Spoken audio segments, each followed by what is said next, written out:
Feel free to scoot up closer. You don't have to use the mic if we all scoot up closer to the front of the room. Yeah, you're going to abandon. AzPPO Town Hall meeting.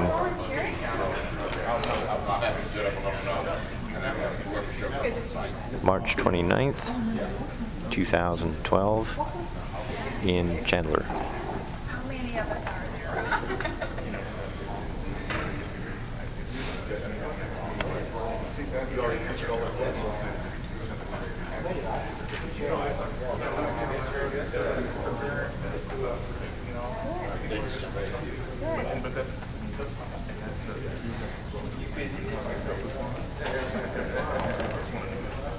Okay, guys, don't be shy. Scoot up.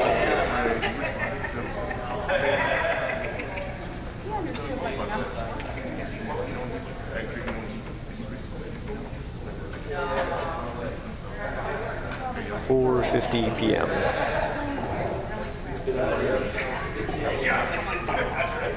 Okay, guys, we're going to get started. So we have a handout. We're going to pass these handouts out, and if you haven't been to one of our town hall meetings before, we'd like to limit comments to 3 minutes. If there's time available for everyone to have an opportunity to speak, which there should be in this forum. We also want to make sure that the comments are restricted only to the opium task force draft statutes, good, bad, and suggested changes or edits. Opium task force draft rules, again, good, bad, and suggested changes or edits. Other opium task force responsibilities.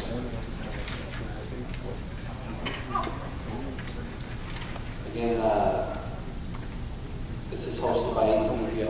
It's an effort to get industry input as the department goes through these task force meetings and fulfills what they've been tasked to do.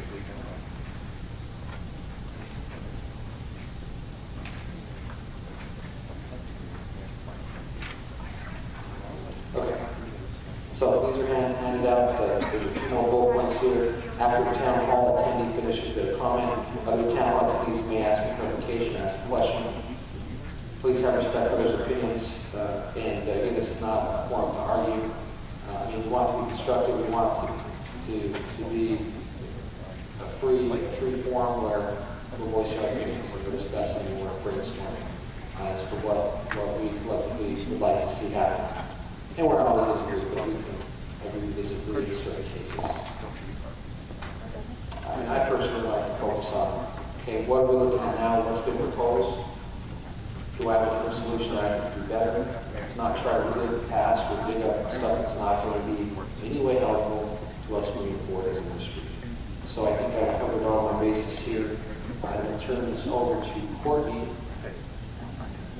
to facilitate the discussion. Do you all need a microphone? No. Okay.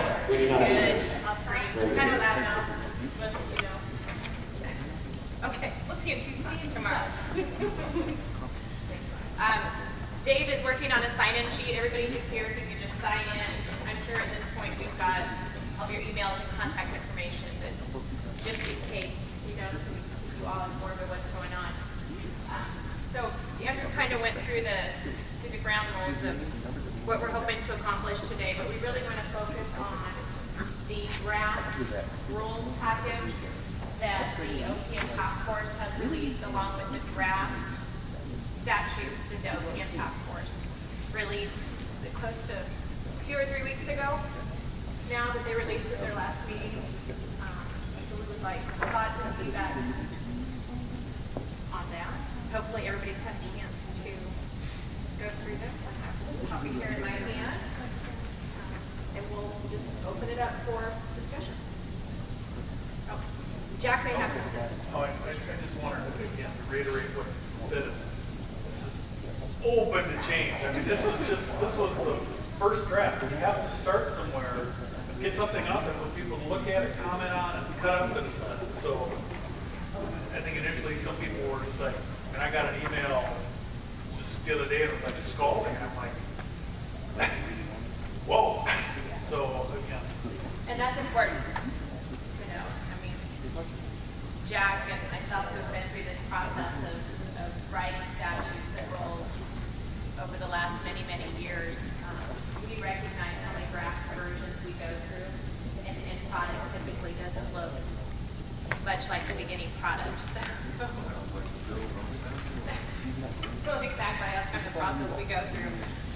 So with that, I'll start. If I need to introduce myself. if you could, that'd be great. Your name and company. Ryan Horn with University of Vermont Pest Control. I like the idea on the apartment complex as far as having a QP and applicators if they're going to do it themselves. But I think they need to have a own business license because everybody that's doing pest control has to have a business license. So I don't think they should be exempt from it.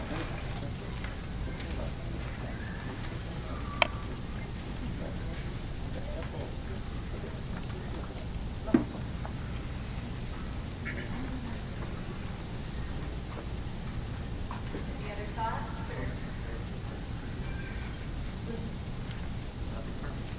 No other changes? Do y'all want me to kind of run through maybe some of the major points? Let me just make notes of those.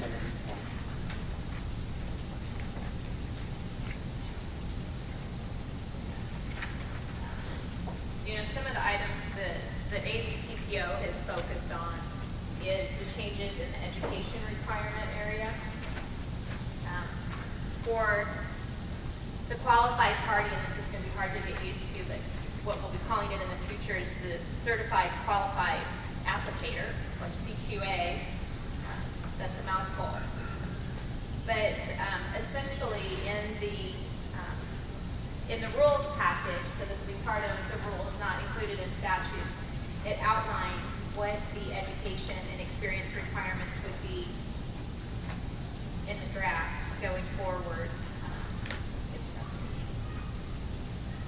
Page 5 of the rules. So going forward, a qualifying party or a CQA would have to be one of 4 options. They'd have to get certification as an applicator under this chapter for at least 24 months within the previous 5 preceding years. Or they can be certification as an applicator under this chapter for 12 months with 5 years preceding the application and successful completion of 12 semester hours, or its equivalent within 10 years. And pest management courses directly related to each category applied for. They'd have to have certification as an applicator under this chapter for 12 months within 5 years preceding the application, and a bachelor's degree in agricultural science, biological science, or pest management with 12 semester hours or its equivalent in pest management courses directly related to the category applied for. And then 24 months of experience, or there's 4 options, or 24 months of experience in the business of structural pest management in another state where licensure was not required within 10 years preceding the application directly related to the category applied for. So going forward, there would be 4 experience education options before you could qualify for your CQA. Is there any thoughts or feedback, or good or bad, or we like this, we don't like this? Comments? What page is that again? That's on page 5 of 18 in the rules package. It is section 4. 29204. So 2 years as a certified applicator, or 1 year certified applicator and the education behind it, and then the other 2 were more education, or? So 2 were 12 months plus education experience, and then the last one was 24 months experience in another state. Well, it certainly opens that up. I think it's going to make it easier for people to get their QPs or their CQAs if they've been a licensed applicator for 2 years. So, absolutely, I think that's a really good change. Versus Versus our the requirement. Yeah, that was a Kind little of tough.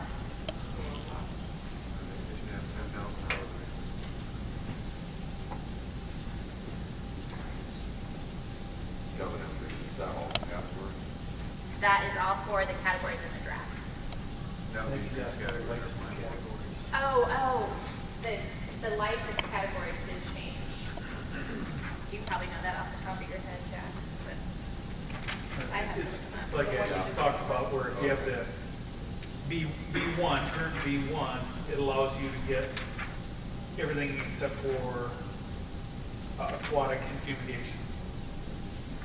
That's You're talking about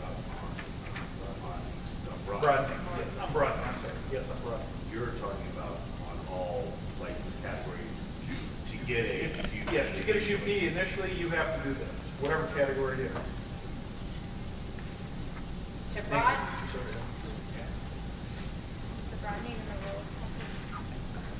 May I ask a question? So you still need a QP for turf and weed? Is that separate from, or is the QP going to be what? Be married into both of them? To broaden? Yes. To broaden, if you have a B1 category, you could go in as long as you could pass the exam, you could get that category. Of B, T&O. T&O. Right. Yeah. For either one just by test. Well, And right away. Right. Right away in turf normal. And if you have a B1, you could also get, if you have the general PC version, you could also go and run in terminals. Yes. So, Right. without, only by testing, provided you Right, had, right. you met the QP requirement. Right. So testing becomes the key to this. Once you have a license, that's an experience factor. In each category, you won't have to experience in each category at all. You still have to experience in aquatic And fumigation. Not both of these Well, termite, if you're going to come in and get termite, you would have to have the experience. But if you already had the B1 category, you could come in and test and get the WDO. So you don't have to, what you're saying, you're dropping the 3,000 hours to get termites. Correct. If you have the general category. Right. I think You've already that's a qualified. stretch as far as knowledge, because the application in termite is a lot more complex than general pest. In my opinion. But if you have a QP though, once you already proved yourself that you qualified, you're able to read the label and understand it, one would think. Yeah, but given the termite, I agree. Yeah, if you guys would kind of wait for me to call on you and remember to give us your name and. Sorry. That's okay. That's all right. Go ahead. Sir, Mr. Exterminator. I do have a QP for B1. If you ask me to read and study to pass the test, I will do that without. I'll pass it. I don't have any experience to do the job. How good that is going to be for the industry.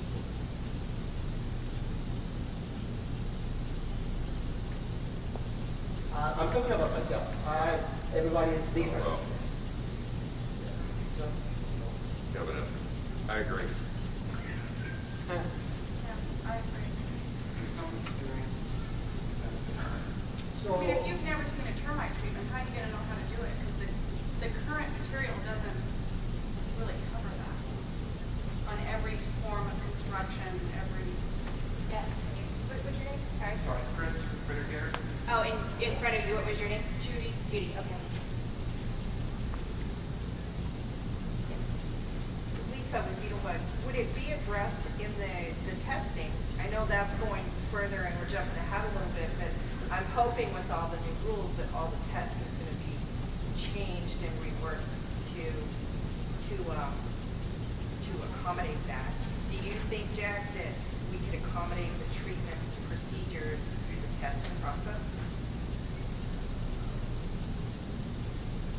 Well, that's one of the things that has been talked about quite a bit at the task force meeting was the fact that if we're going to use the testing as a mechanism to do that, the tests have to be much more stringent, and they're going to have to be able to address some of those issues, the procedures and things like that for doing this. So that indeed is one of those things that would have to be done in order to do this. And did I imagine this, or did at one point we talk about, or was it discussed at the task force that the test would be, there might even be a tactical portion? Did I imagine that? There was, I think, suggestions about that. I'm just telling you, as a government bureaucrat, in order to do that, it's not cheap, and it takes a lot of time. So people have to realize, I keep saying that, we're going to reduce the TARP fees to basically nothing. We've got to continue to, we've got to be able to do this. We can't make our money go away and then ask for more stuff to do. Nathan Waters. I see where the process is likely getting streamlined, which is really nice. It's nice to get things organized and maybe more to the point. But I want to know where the sort of the dividing line is from making it so easy for people to get it, because I know the term barrier to entry has been thrown around quite a bit over the past several months. I'm in favor of making this something that people have to earn. And so with broadening the requirements for the QP and making it a little bit more achievable if you take a QP, at what point, or where is the point where all of a sudden we start weeding out people that probably shouldn't be in the industry? Where is it? Is it with testing? Is it with the fees? Or are we literally just kind of opening up the doors and saying we're making this really easy for everybody to get? I think they're doing that already when taking away the background check. They're just doing it. It doesn't matter who they live in the industry. That guy has a question over there. Henry Schneider, International Accommodations. The assumption is that you're going to have a much more comprehensive test, and along with having a much more comprehensive test, you're going to have much more comprehensive study materials to go along with it. If you have a comprehensive test and no study materials, it makes no real good sense.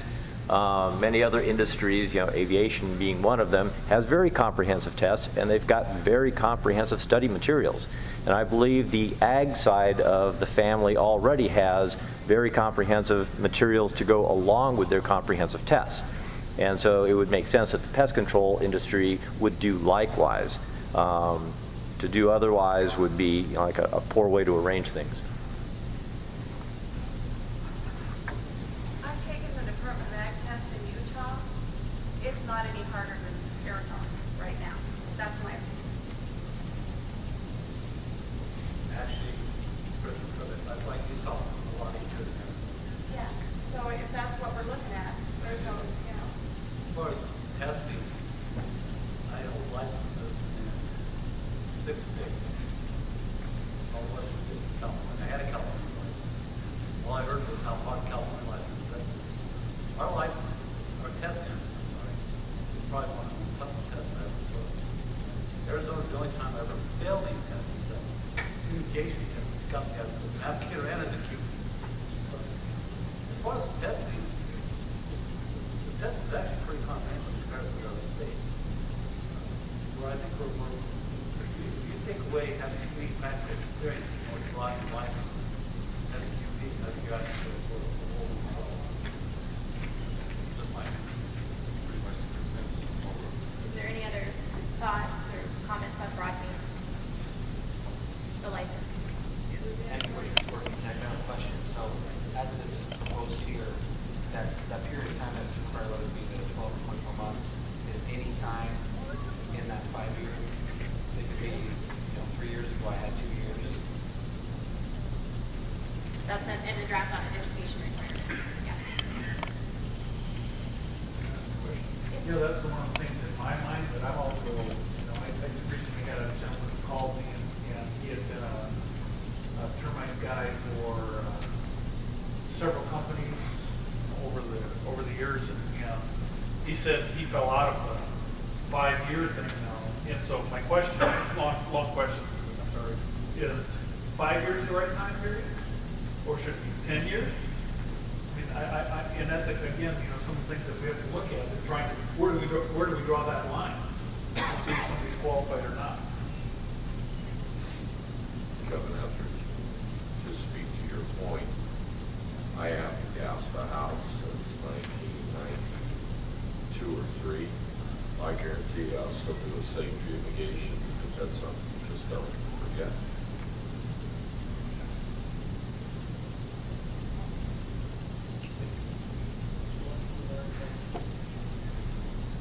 Any other thoughts on the education or broadband?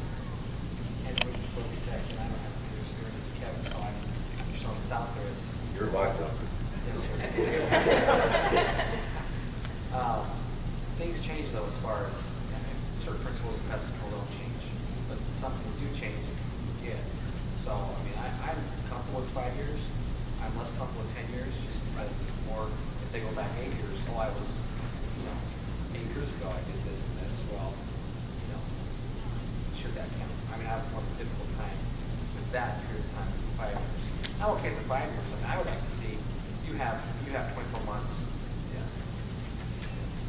Just the previous 24 months, not wait. But I mean, I'm okay with within 5 years, but I don't want to take.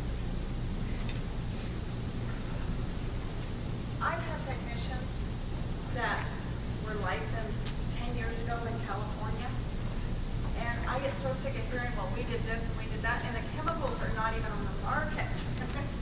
So the 5 years, I think, is reasonable, but 10, I wouldn't go that far. A lot changes in the industry. I'm just reading back through it.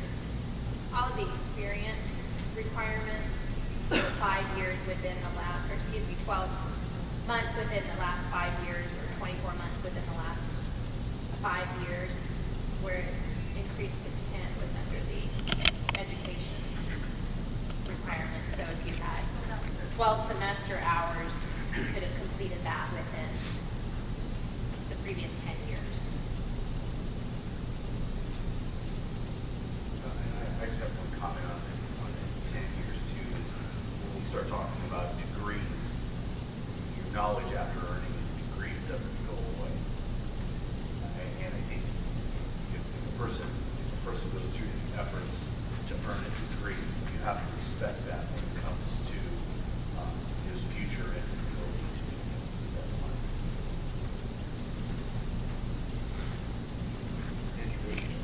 I totally agree. If it's a degree, I mean, that's one thing. If it's just field experience, that's where I have an issue with it. Am I ever, I'm talking, the whole, I don't think we're ever going to come to consensus in industry as to, people have issues with 2000 because they want to, go from B1 to B3 or whatever, and they can't do it easily currently. So this would be making it more easy. I'm okay with looser requirements, but, and I think a lot of people would agree, the testing needs to be a better test as much as possible. But I understand we can't, I would like there to be a field test, but how can I expect the department to do that? And I don't want to pay for it. I want the best of both worlds. So, but if it's a better test of the knowledge and it's some way testing what you would gain from experience, and that's the challenge. How do you create that test? It's a better test, but how am I going to know if it's a better test after I take it? So it's a tough discussion. And I see that to Nathan's point, I don't want to be regular industry. I like what we have now, but there are certain issues that if we can come to, okay, qualified party, well, the issue is not that it's there, which I think we understand. It's how can I get my qualified party if I prove myself as a business owner, qualified party B1, why can't I do this?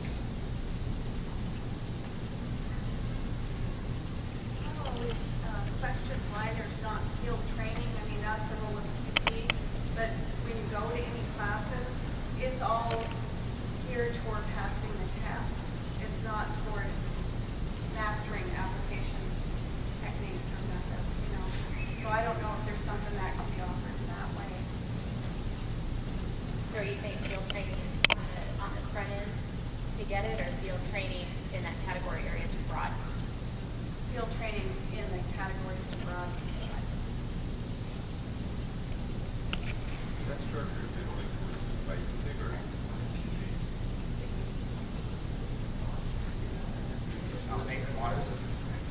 just for the record, I have absolutely no problem paying higher fees for anything that is going to be competitive. I mean, if we're dealing with trucks, equipment, chemicals, and if you don't want licensing and you want low overhead, go be a pet sitter. But if you want to be in this industry, pay to play. Anything. If we are going to have more substantial testing and it costs more to do that, I'm all in.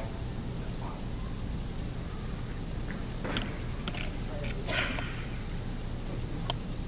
Andrew, what you're supposed to. So I guess I've been confused with this whole thing.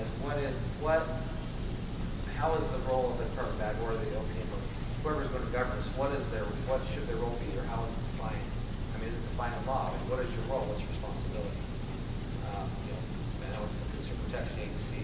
There are some regulated industry, but is there a determined? This is what our mission is. Make sure pesticides are applied properly, and that there's a level regulatory floor for everyone. So we need to keep that in mind when we're talking. And consumer protection, which is, I think kind of fits with this. Jack, could I ask, in the Department of Ag, when you guys do your licensing, I don't understand how they do licensing in the Department of Ag, but is there any way we can mirror that, or what are the requirements for, say, the DOA QB? And actually, that's something that the task force actually talked about. Dave gave a great. Don't ask. Oh, I'm just going to give the 30-second. I mean, he gave a great explanation at the task force to kind of show how they mirrored each other. But basically, in agriculture, if you're going to apply a pesticide for hire, you have to have a business license, which requires a certified applicator. You can only get, and so that's similar to a business license and a QP. And then the differences in agriculture is that if it's restricted use, they need to be a certified person or under the direction of the business certified applicator. Whereas in the structural side of things, everyone who's applying pesticide needs to be certified. And that's common throughout the country. There may be exceptions here and there, but the vast majority of states, if you're out there applying pesticides for hire in the urban community, in restaurants, hospitals, they're certified. Long answer, I'm sorry. Any other thoughts or questions on this? Before we move on to CARP, our next favorite subject. That's good progress. I think it's really good progress.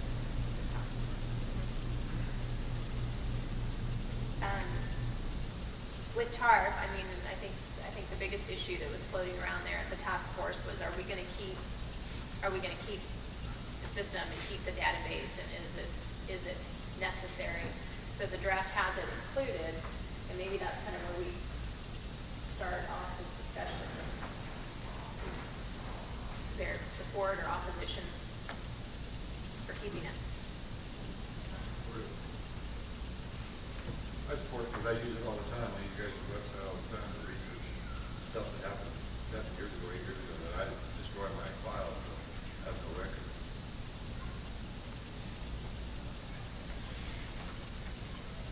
I find it useful also.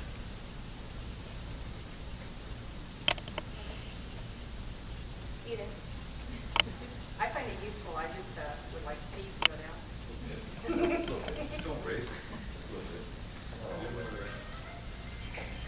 And just looking at, I also have found it useful, but not $8 per car useful. I think that's something we should by everybody. And I think going back to, I've been told numerous times, legislature will not let it go away. I don't know if that's true. I'm guessing it is, but if they're not, because they view it as consumer protection, then okay, let's compromise. I don't want to pay more than $1 per car. I'll pay that right now. But I mean, I can't decide that. That's what I think. Well, I will chime in that I've had this discussion with the Realtors Association on this issue, and they're a strong lobby at the legislature, and I think if they're strongly in support of it, as they've indicated to me, argument, consumer protection argument in their opinion. Just to ask a question, but I don't know the answer. If the real estate uses it as a powerful tool for them, are they paid to pick up the cost? Why should I as a termite company have to pay for the fees if they're getting the benefits of it? I just pass the fees on to the consumer. That's where I go. But I think if they're going to use it, there should be some kind of fee for them to have accessibility. I don't ever use the system, but I don't have any problems keeping it, especially if the price is going to come down. I think what the realtors think is most important is with all the bank owns, they don't have access to disclosures. So for them to access and know what issues that house has had is helpful. So if he, to join, they charge me to join their stuff.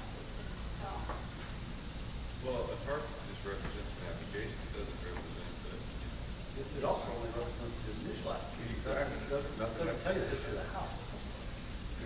I don't want to have to talk about everything I do and then pay for it either. So we're not talking about Lisa would feel like, one, I don't think the realtor should say anything because they complain when we tell them how much we want for it from our inspection. If we have people out there that don't do TARPs that are charging somebody $30 or $40 for their inspection, and then a company that does it the right way wants to charge $60 or $70, that competition is kind of milk. Well, I mean, my guy is going to charge me $45. But does he put it in that database? Probably not. So I heard it from other PCOs with the TARP system. You're paying $8 for a WDI, and you're paying $8 for a $12,000 job. That, I think, could be looked at as well, as far as, like I said, it's one fee no matter what you're doing there. So, again, I think it's a good thing to have in place, but it harms us sometimes competitively when we're trying to pass on just that $8 TARP fee. So, my 2 cents on that, $2. Do it your free. $2. I have a question for Jack. So would the department have the authority to say, hey, anyone that accesses this, there's this fee like realtors, it's not no longer open? Is that something you could have authority to do? Say that again. To do basically what he's saying is charge realtors to access the database. Could you be a member of? Oh, yeah. Again, that's one of the things task force has talked about, the possibility of having some kind of fee. I think it would probably be similar to you guys all have that easy whatever you can get on and you change your own stuff. It'd probably be you pay a fee, you get a code that gives you access to get in there or something like that. You could do that. Yeah. If you're planning to reduce that fee, why the difference you don't charge it to the realtor?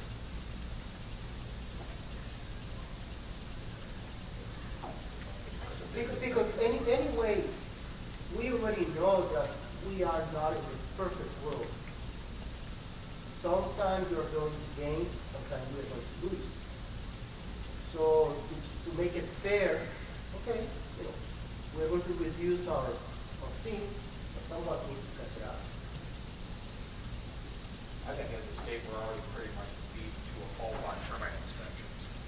I mean, I was just reading Review of Pest Management of PCT magazine, the average termite inspection across the United States is $118. I don't know, I can't remember last time I did a $118 termite inspection. I think it's worth that if you're doing it correctly, absolutely. But we would absolutely realtors, and early on in my test career was we would end up losing a lot of that money because some deals would just fall through. And of course, the realtor's not going to pick it up. We don't have the buyers. Sellers like screw you. So we just don't do them if we don't pay it right away. yeah, and ultimately that's how we do it now. But We probably need to stay out pricing. yeah, but I think the system, if we're going to keep it, I can absolutely agree that there should probably be a membership if that is options on the table. And they can go ahead and they can utilize that. They can help support the industry business.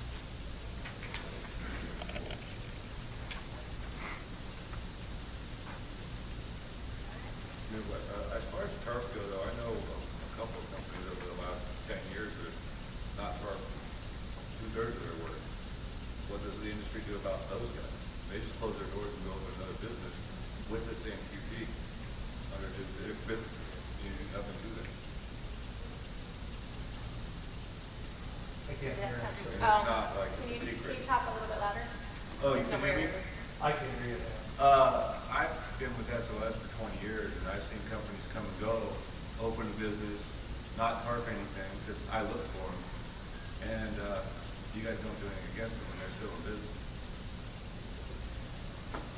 Are you guys after them? I mean, you So have... are you saying there's some sort of audit Yeah. process? Mm-hmm. Or It's can not there like be the one industry's implemented secret. going forward? Or can there be one implemented going forward? Yeah. Because I try to abide by all the rules all the time. And you allow people to do business for 5 to 10 years, take consumers' money, and then not back up the warranty, which is, that ruins us as an industry. Huh? There's no way to track it. The complaint has to be Yeah. filed. In Flagstaff, we had a company that was doing just that, doing pre-treats, post-treats, termite inspections, no targeting for years. And there were like title company audits for his records, requests and different things.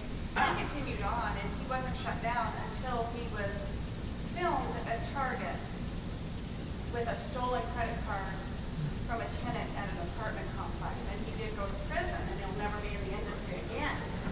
But, we knew. So now we go do an inspection. We see drill holes. We go on the website. We look, see who treated it. If it's not target, it was him. We know that. But it happens. And I don't know why it would. The Office of Cost Management was aware of it, but whatever they did was not enough to keep this guy from continuing to skirt. I don't know what the answer is to it. Question for John, how was that handled today? You're down to your last question. Let me just take that. You don't have to answer. I'm just curious, but if you don't know. Go ahead. I don't ask. No, I'm just teasing you. I'm sorry. Today, if that happened, the company doing that, I know there's some issues with you don't have where it seems like they're having the ability to go after that company because of how the statute reads. Like today, if that happened and you were notified of the company doing that, is there anything that you guys are able to do?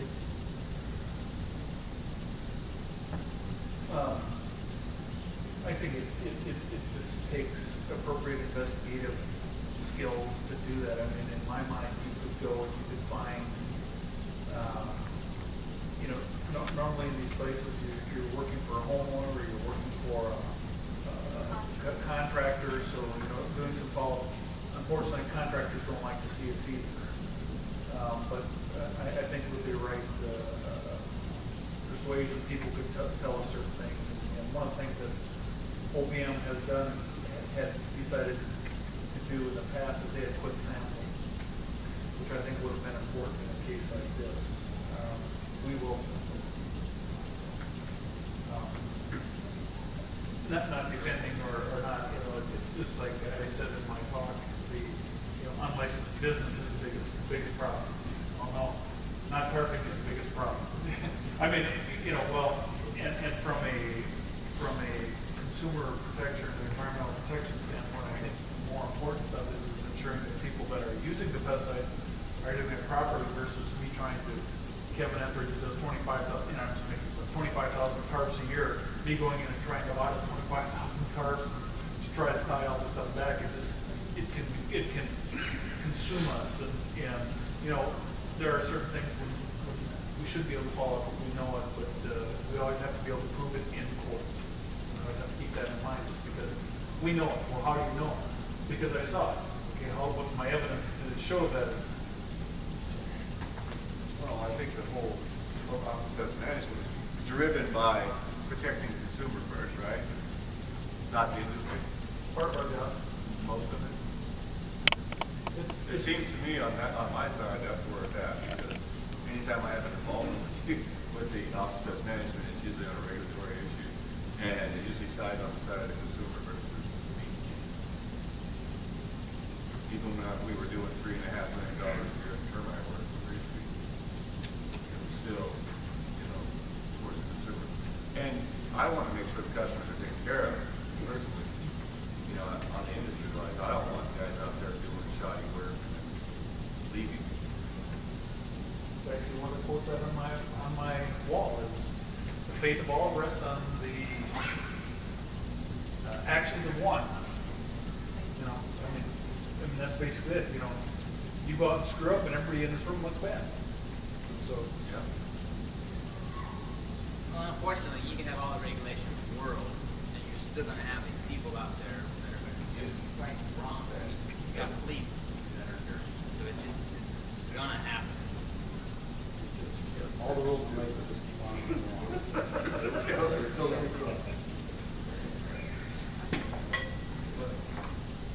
Don't take away this. Probably it might be one of the solutions to that situation is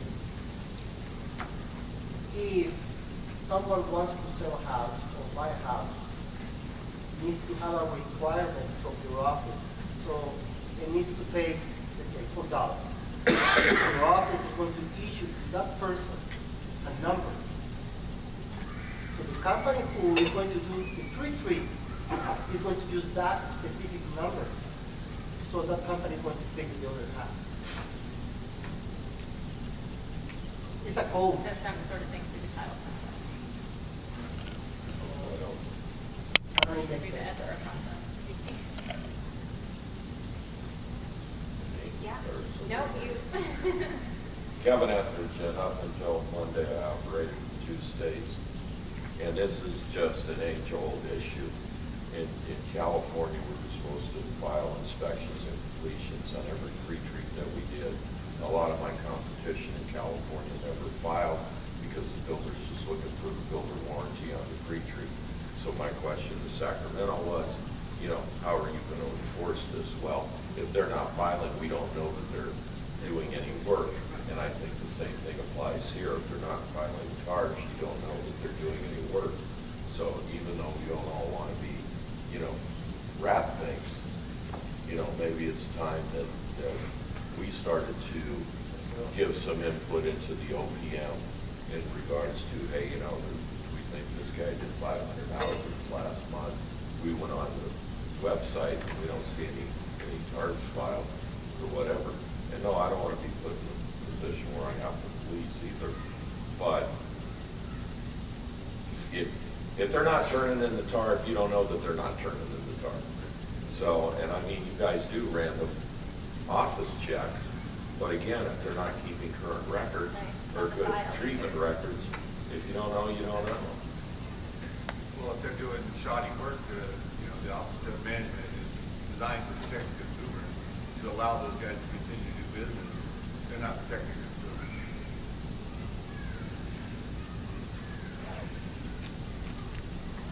Well, the only way they would find out is I've told several inspectors over the years, they're like, whatever. They just totally ignore you. They got more important things to do. Plus the tax control guy or whatever. Yeah, we can't read go through the past stuff. Yeah, I know. We got Brian brought up one of the other areas I know that we had discussed on the exemptions. And if y'all maybe delve into what you had mentioned a little earlier, the business licensure exemption for property owners. right. I guess mainly just because Is there- everybody's got to have a business license. I don't think, and that's probably the easiest license to get. So I just don't see why. I think I don't think there should be an exemption there. I don't think somebody should be held to a different standard if they're going to be applying pesticides. I know that technically they're not supposed to be out for hire. That's correct, but they're still employing pest technicians that work. And it's not a big deal. I think what is it, $150 to get a license, fill out an application. Everybody's on the same playing field. Any other thoughts or comments on? Can somebody clarify this exemption for property owners? Is that commercial property? Anybody like a restaurant owner, a rest home, a group home, and they can have anybody apply? they can have someone apply as long as they have a QP and they have the insurance requirements just like a business. The only exemption we were giving them was the business license, and we were still requiring the registration of them as a private. We don't have that quite. Yeah, I don't think there's a definition or anything for but private they owner would still yet. be registered with us, that we know that they're out there doing this. They have to have the insurance, have to have a qualifying party.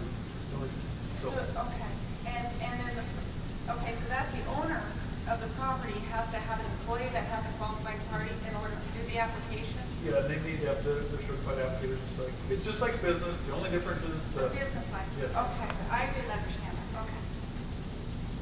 And what was the purpose of giving them an exemption on the business license? Just from this is me talking now. It's my property. Why can't I spray my property? As long as I know what I'm doing. Why do I have to buy another license from a business license when I'm never going to go out for hire? I'm not going to go out and oh, hey, you want to hire me to come and spray your house? You want to come hire me to come spray your house? I'm going to spray my property. Okay, my next question to that is how do you regulate that? How do you regulate it from going elsewhere to other places? Just like we do now. And now you're treating your property, and the guy who owns the apartment complex next door says, hey, you're doing yours, why don't you do mine also? How do you control that?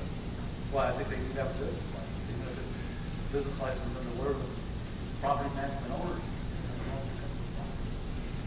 I've looked at it as a possibility for actually companies to actually get in there, and they may already be in there anyway. The way it is you could set up an agreement with apartment complex, and you would be giving them that exemption. You're taking my business from me too. So. Would that be an opportunity for a business owner, a property owner, to hire a QP that comes in once a month?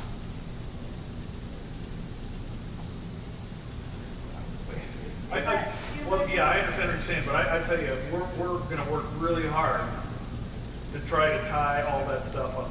Because one of the worst things, I think, for your industry is that, where you go say, oh, hey, Kevin, I want to pay you $300 a month to be my QP. I never see Kevin. I think that's terrible. There's a lot of that. I know.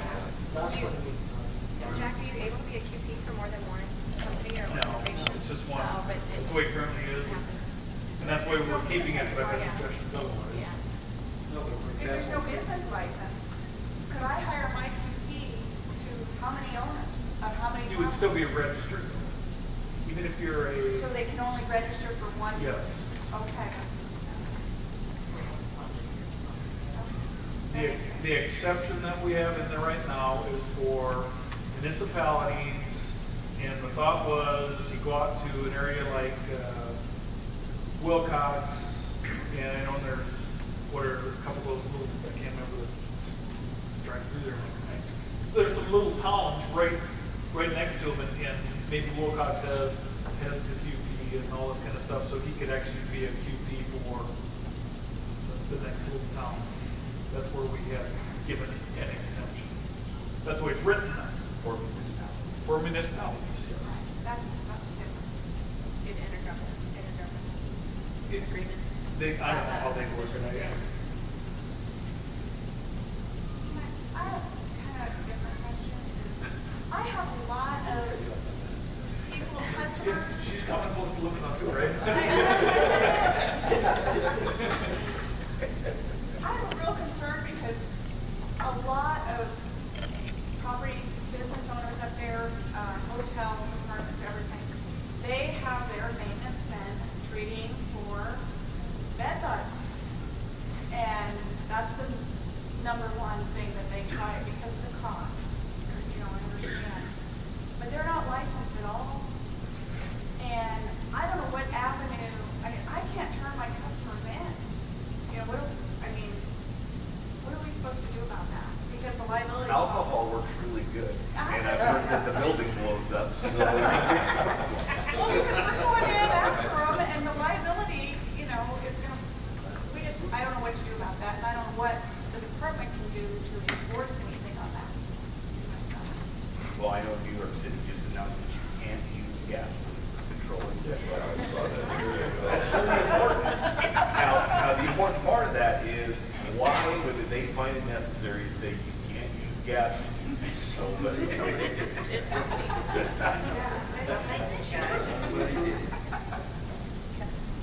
I allowed to? You can go in. This, I would, when you're on site, I'd ask for an inspection. You heard Robert and Vince say that if you call them for an inspection, they're coming out without the clipboard. And so they're there to inspect you, but maybe they can kind of nose around. I mean, the thing is these customers don't even think that they're doing something illegal. Because they tell me. Do you tell them that they are doing something illegal? I mean, that's We the other try to thing. educate our customers. We all have to be, we can, it's like I can want in one hand and spit in the other, but you have to, I can want all I want, but unless you're willing to step up and do something about it, nothing. Believe me, I work for government, and government is not going to save the world ever. So, It's just a really common occurrence.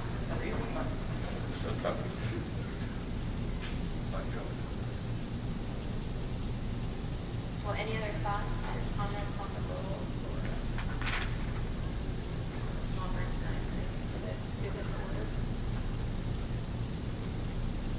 I have one comment just about, I don't know, maybe I'm naive, human nature, as far as broadening your QP into a category that you have no knowledge about. I don't think people would do that. I've got no knowledge of fumigation. So it doesn't even cross my mind to jump into that business. Well, that would be, fumigation would be one that you have to. Right, but just as an experience more of example. it, yeah. But, or products, the same thing, but I don't know, I just think about that as far as broadening your QP from a B1 or a B3 to a B2. And if you've got no termite experience, there's probably, I don't know, maybe I'm being naive. I don't see a problem with it, the way it's being proposed. And I don't know if we wanted to go full circle again. I apologize if we went reverse, but it just came to me. People with no experience in Flagstaff that are planning on it because they know this law is changing and they have no experience. So. Well, like I said, I preface it with maybe I'm naive. My mama raised us off the way, but I don't. Raising termites, how to treat termites before getting after behind the drill. Two different things. No, I agree. I agree. Termites are not simply going out to find a termite site. You got to figure out how to get to the building in the first place. That's something you can't learn out of the book. That's something you learn out in the field and actually get the type of knowledge. No, I completely agree. And so I guess the QP, if I'm being responsible for the training and maintaining the training of my subordinates, I should at least know how to do the job myself. Well, I guess then my next question would be, how does, without going to work for somebody else, how does one get that experience? There's got to be some kind of thought process out there that there's somebody who can go out there and get that practical experience some way or another, or document or be able to prove that they know how to short rod a floating slab, and that they can get that. I mean, there is very technical stuff. But would it be possible to develop a practical test just for the QP license?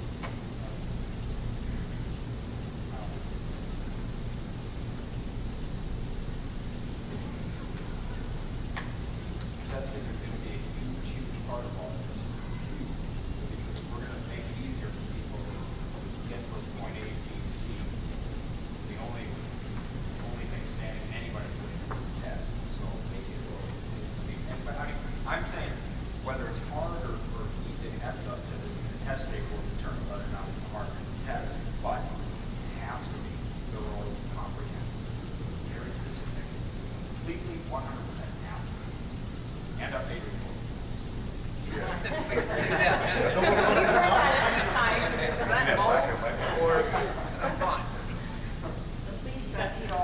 I'm thinking that my thought process is we're looking at consumer safety and then we're looking at barrier entry. lower your barrier to entry to make it easy for people to get in, your consumer safety is going to grow. And so I think that's the toughest question here. Are we going to lower it and then wait for that to happen and then go, oh my gosh, we shouldn't have done this because so many people are harming the environment or harming people? I mean, Well, don't call barrier to entry. but I mean, It's that's stewardship. it. It's just kind of like we want to lower it so it's easier for people to become a QP, which that's okay. But then if they don't have practical experience or this and that, are we jeopardizing the health of the environment and people? Yes. That's the crystal ball. That's a $1 million question. A question, what, as far as fees are concerned for a qualified party license, what authority does the Office of Pest Management Department may have with that? Is there a ceiling? You can't go above a certain? Yeah, there actually is. On a lot of fees, we're actually over the statutory limit because the legislature has given a reprieve for a year-long increase in fees because of the general fund. I guess it's because of general fund. Everything got swept. Yeah, Yeah. and they swept and all that kind of stuff. And that's one of the things you'll notice in the rule package, or in the law draft, is that the fees in some of these situations are high. I think business license, Business license is now $500. yeah, I think I put one of them in there as $5,000. Yeah. And I put it in there as $5,000 because I wanted people to pay attention to it for one thing. And then it also provides me the opportunity to tell people that's what the limit is. That doesn't mean in rule we're going to have $5,000, but this is For what license? that was the business business license. license. Yeah. And so we've set them at, at some levels that are currently higher than they are, but that way we're hoping that we can go through the years and adjust where we need to keep things going as you guys get together. I just don't think the industry should be afraid of a substantial licensing. If that's what it costs to make sure the testing and everything's in place, and make sure that people have some skin in the game. As law That's- may do. That's an initial, But I mean, the initial, initial license could potentially be a big deal if it's substantial. That's something people work for, save up for, and achieve. Right now, it's kind of just walked in and just wrote my check, wrote my test, and bam, here I am.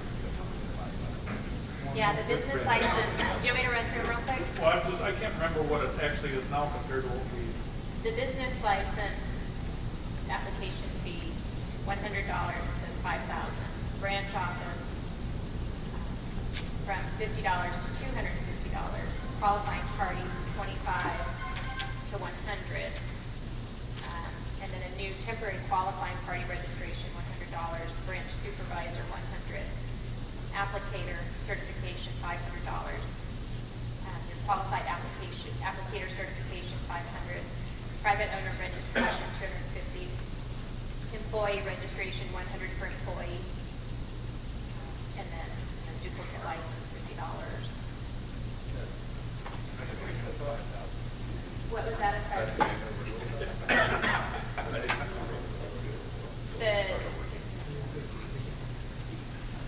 It is not clear on if those are annual and renewal. Yes, they're annual.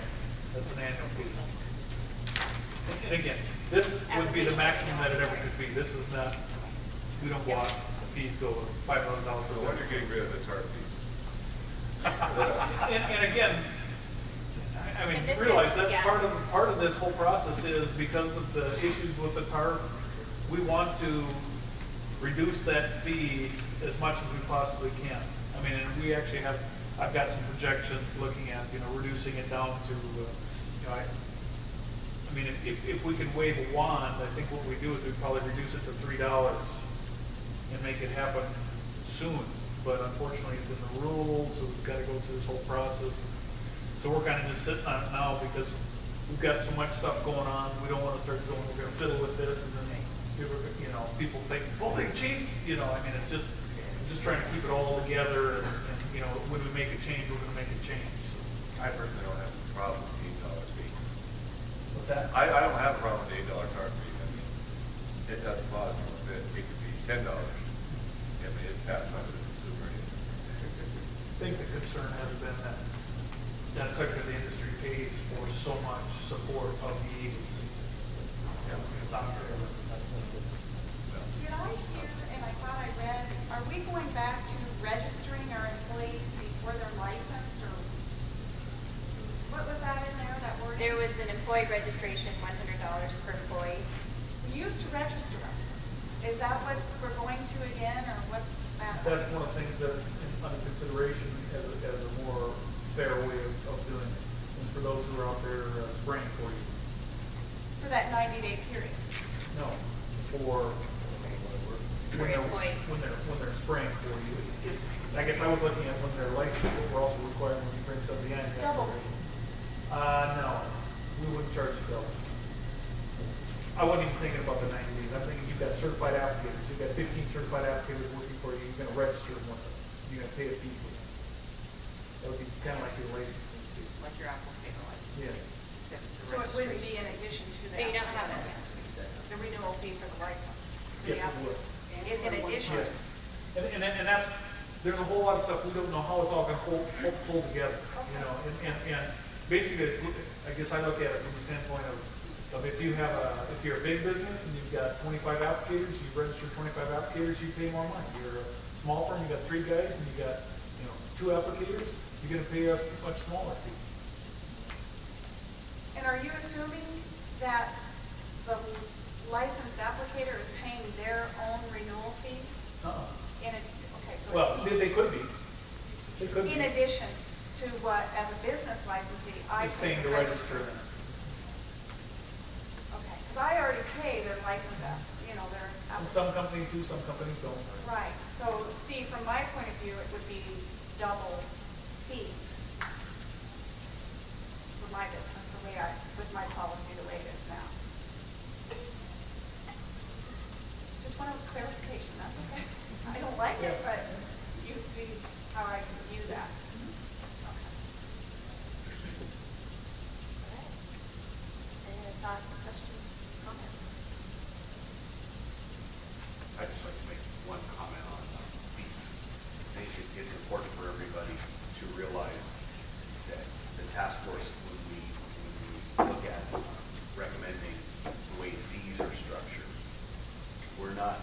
the task force is not recommending what the fee needs to be. The agency has to determine the fee based upon what their budget is. And you saw they reduced budget, therefore they should be able to reduce fees. What we have to design is legislation that gives them a maximum number that says you'll never ever exceed this. You better be under this. And we don't have that in legislation now. What we have in legislation now that says you will pay, period. No more, no less. That's it. That's what we're trying to structure out. So as an industry, we're saying, okay, this is the peak. You cannot by law go over this, so figure out how to be under that. So I just wanted everybody to be clear that the task force really wasn't looking at trying to tell the agency what the fee needed to be. They need to continue to reduce costs like they're doing in order to maximize or minimize the expenditures we have to come in with